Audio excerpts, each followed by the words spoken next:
नमस्कार दोस्तों, मैं कुसुम गौर टूवर्ड सेल्फ की ओर चैनल पे। दोस्तों, आज मैं आपको बताना चाहती हूँ, जैसे पिछले वीडियो में हमने बात करी थी भक्ति की, तो आज मैं आपको बताना चाहती हूँ कि इष्ट भक्ति के क्या क्या चरण होंगे। पहले मैंने भक्ति के आपको चरण बताए थे, आज मैं इष्ट भक्ति के चरण बताना चाहती हूँ कि आप कोई भी इष्ट हो, आपके कोई भी जो आपकी कॉन्शियसनेस अलाउ करे, वो कोई भी ईस्ट हो आपके, उन ईस्ट की भक्ति कैसे करनी चाहिए ये मैं आज आपको बताना चाहती हूँ। तो सबसे पहला चरण होता है दोस्तों कि आप उस ईस्ट को प्रेम से भजते हो। पहले आप प्रेम से भजने लगते हो, फिर आप अनन्य प्रेम से भजने लगते हो। इस तरीके से आप उन ईस्ट की आप भक्ति करने लग जाते हो। जब आप श्रद्धा पूर्वक अनन्य दिव्य प्रेम से आप उन ईस्ट को भजते हो, तो इस तरीके से क्या होता है, पहले द्वैत होता है। आप होते हो पूजने वाले, सेवा करने वाले, भजने वाले, और आपका ईष्ट होता है जिसकी आप सेवा करते हो या पूजा करते हो। तो यहाँ आप भजने वाले हो और वो ईष्ट होते हैं।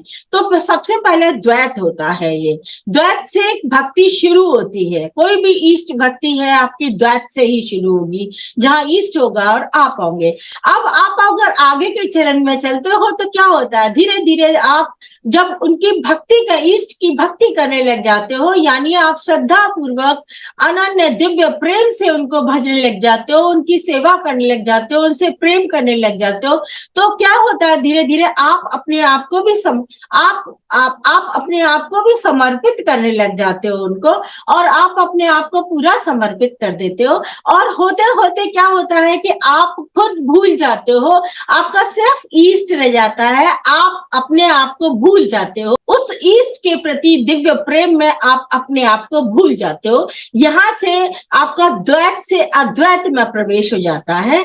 तो ये अद्वैत से अद्वैत में प्रवेश होना भी बहुत जरूरी है ये ईष्ट भक्ति में। इतनी आपको ईष्ट भक्ति आपको करनी ही चाहिए। सेकंड चरण में आप जब आते हो तो आप वहां नहीं हो, सिर्फ आपका ईष्ट रह जाता है।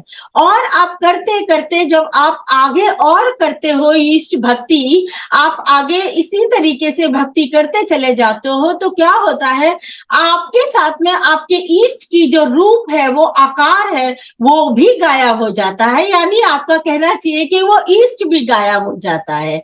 यानी आप अब ना आप रहते हो ना आपका ईष्ट रहता है, बस वो साधन रह जाता है, त्रिकोण होता है दोस्तों।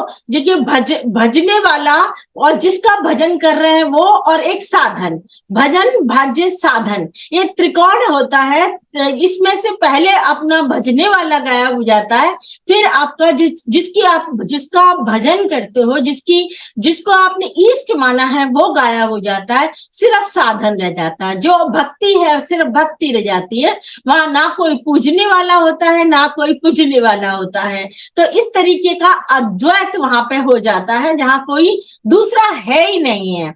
इसके बाद में दोस्तों क्या होता है, ये करते करते अगर आप कंटिन्यू करते चले जाते हो इस तरीके की भक्ति को, अनन्य प्रेम से, दिव्य प्रेम से उनको भजते चले जाते हो, तो फिर क्या होता है दोस्तों, जहां आपका साधन भी गायब हो जाता है। साधन भी गायब हो गया, सब कुछ गायब हो गया। यानी आप भज रहे हो, आप प्रेम कर रहे हो, आप दिव्य प्रेम कर रहे हो, लेकिन आपको अपना भी नहीं पता, आपको किस क्या कर रहे हो वो भी नहीं पता आपको, और साधन करते भी जा रहे हो, साधन का भी आपको एहसास नहीं होता है। ऐसी स्थिति भी, थर्ड स्टेज ऐसी भी आती है इसमें, और आनी चाहिए। तो दोस्तों उस समय पे क्या होता है, ये जो थर्ड स्टेज जब आती है, जहां ना पूजने वाला रह जाता है, ना जिसकी पूजा कर रहे हैं वो, उसका अस्तित्व रह जाता है, ना आप जो साधन कर रहे हो उसका अस्तित्व रह जाता है, बस वो चलते रहते हैं। और आप एक शून्य, एक तरीके से कहना चाहिए शून्य में आपकी स्थिति हो जाती है। तो ये जो शून्य की अवस्था जब परिपक्व होती है, तो क्या होता है दोस्तों, तब सर्वदम खलम ब्रह्मम, वो स्थिति होती है आपको कुछ, आप उस सर्व परमात्मा में आप होते हो और आप उसी में स्थित होते हो।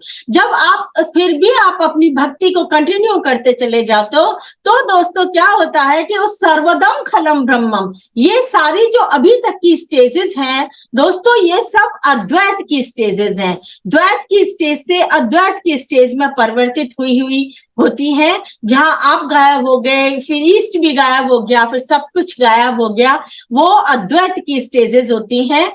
फिर जब सर्वदम खलम ब्रह्मम हो जाता है दोस्तों, और आप तभी भी आप भक्ति करते रहते हैं, आप कंटिन्यू अपने रहते हैं, तो क्या होता है कि उस सर्वदम खलम ब्रह्मम में आपके ईष्ट की प्रतिमा उभर के आती है, रूप या आकार आता है, और वो आपको सर्वदम खलम ब्रह्मम यानी वो ही सब जगह दिखता है। इसको बोलते हैं विशिष्टाद्वैत, यानी विशिष्ट प्रकार का द्वैत है वो। अब आपके जहां आपने इनिशियल शुरू किया था, एक प्रतिमा को आपने ईष्ट माना था, वो अब चाहे वो प्रतिमा हो चाहे वो गुरु हो, किनको किसी को भी आपने जो ईष्ट माना था, अब वो द्वैत नहीं है जहां वो ईष्ट है और आप पूजा करने वाले और वो उनकी पूजा करने वाले, ऐसा कुछ नहीं है। अब ये विशिष्ट द्वैत होता है जो सर्वदम फलम ब्रह्मम में से वो ईष्ट निकल के आता है, और ये आपका सगुण से निर्गुण हुआ, निर्गुण से फिर वो सगुण के आकार में आता है आपके सामने भक्ति करने के लिए। तो दोस्तों ये जो होता है, ये होता है आपका विशिष्टाद्वैत। हम खाली इनिशियल द्वैत पर ही हमें नहीं रखना चाहिए, वो जो इनिशियल द्वैत है वही डिफरेंशिएशन का है, जैसे मैंने पहले भी आपको बताया है। तो हमें इनिशियल द्वैत पे नहीं रुक के हमें ये स्टेजेस पार करनी चाहिए, और हमको अगर हमें भक्ति में ही स्थित होना है तो विशिष्टाद्वैत तक हमको आना ही चाहिए, और विशिष्टाद्वैत में हमको हमारी स्थिति बनानी चाहिए। जो बड़े बड़े संत हुए हैं वो सब विशिष्टाद्वैत तक ही गए हैं, और यही पराभक्ति होती है, जो कि पराभक्ति तक हमें आना ही चाहिए। हम जो इनिशियल द्वैत वाली भक्ति होती है वो गौणा भक्ति होती है, डिफरेंशिएशन उसमें होते हैं, और इस पराभक्ति में जो उच्च भक्ति है इसमें सारे डिफरेंशिएशन खत्म हो जाते हैं, एकता स्थापित होती है, क्योंकि सर्वदम खलम ब्रह्मम से निकला हुआ आपका वो विशिष्टाद्वैत है।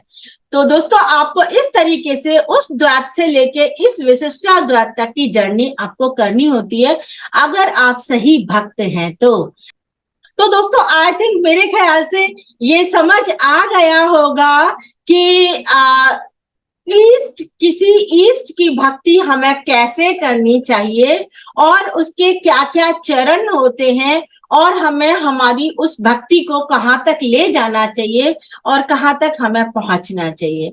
आई थिंक आज के लिए इतना ही, फिर मिलते हैं किसी नए वीडियो में किसी नए टॉपिक को लेके। Okay, bye bye bye.